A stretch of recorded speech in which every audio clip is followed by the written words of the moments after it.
કવિ એ પણ પ્રયોગશીલ કવિ છે, છાંદસના કવિ છે, રચનાઓનું જે કંઈક ગણિત છે જેના વિવેચકો પૂરતું વિશેષ મર્યાદિત છે, ભાવકોને તો કવિતા સાથે સંબંધ. કવિ ગૌરાંગ અમીન પ્રયોગશીલ કવિતાના કવિ છે. એમની થોડીક પંક્તિઓ એમ કે છે કે મુખવટાની મીનાકારી ઇન્દ્રિયો જાહેરે કર્યા કરાર ગુપ્તતાના બીભત્સતા જામીને. અભિવ્યક્તિનું જે નોખાપણું કે નાવીન્ય અને એના દ્વારા કવિના મનમાં જે કંઈ ચાલે છે એને મૂકવાની કવિની પોતાની તડપ, એનો સંઘર્ષ, એ કવિતાનું કેવું સ્વરૂપ લે એ તો કવિતા થઈને બહાર આવે ત્યારે જ ખબર પડે. ભાવકો એ વિશે વધારે ઉત્સુક હશે જાણવા માટે. હું ગૌરાંગભાઈને આમંત્રણ આપું એમની રજૂઆત માટે. આ રચનાનું ટાઇટલ છે માનવી સંગ્રહાલય. આપણે જેમ પ્રાણી સંગ્રહાલય હોય છે એવી રીતે. ના એલારામે ના કુક્કડ કૂકે, ના એલારામે ના કુક્કડ કૂકે, કે ના મુલ્લાની બાંગે, નાઇટ ડ્રેસમાં ફૂલ ફટાક આખે આખો, ઉઘાડા પગે હું ઊભો થઈ ગયો હતો કોટની રાંગે. કેટલા બધા માણસો હસતા ફરતા ખાતા પીતા હતા, કેટલાક રાજ પણ કરતા હતા. વારું એમ થાય છે કે આંખો ચોળે શું થાય,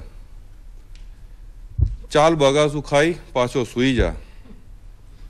અહીં તો બધે માથા કાળા અને જ્યાં જુઓ ત્યાં પશુ પક્ષી અને ભગવાનના માળા.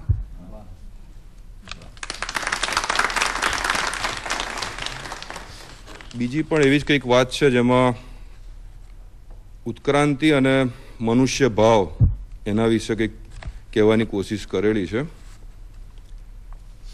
તો મારે રમવાનું જ નહીં, ઉઆ ઉઆ ઉઆ, જ્યારે જુઓ તારે વાંચ લખ ભણ, જો સાંભળ વિચાર શીખ, આમ બોલ આમ કર, આ નહીં પેલું કર, રહેવા દે ના ના અને ના જ. જીવન આમ ના જીવાય, એ તો કેવું હોય આ હા હા હા હા. માથું પકવી કાઢ્યું. વાયરસમાંથી કે અમીબા થા, અમીબા થયા તો કે જીવાત થા, એ થયા તો કે મોટી થા, એથી ના અટક્યું તો તે વાંદરો બનાવીને છોડ્યો. તોય લોહી પીવાનું ચાલુ રાખ્યું કે માણસ બનો. અને હજુ તો ફળની ઓરડોમાંથી બહાર નીકળીએ ત્યાં તો કે તમે જ બ્રહ્મ ને પરબ્રહ્મ છો. તો મારે રમવાનું જ નહીં, ઉઆ ઉઆ ઉઆ. બહુ સુંદર ગૌરાંગ. છેલ્લી વાત ફરી એક વખત.